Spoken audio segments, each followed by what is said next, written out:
In this lesson, we will see together two words that are written differently but pronounced the same way. Par, par. So let's start with the first one, par, and we'll have two examples. Nous sommes passés par le parc en rentrant à la maison. Nous sommes passés par le parc en rentrant à la maison.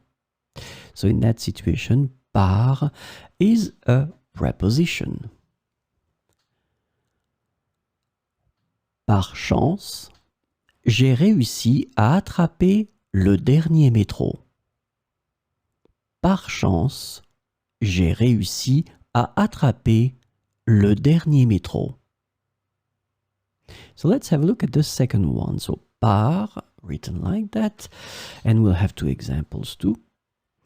Tu pourrais me donner une part de ton sandwich? Tu pourrais me donner une part de ton sandwich?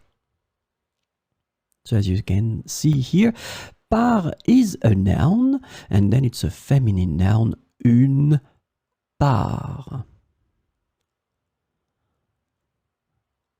Je coupe la tarte en 6 parts. Je coupe la tarte en 6 parts. Same thing here.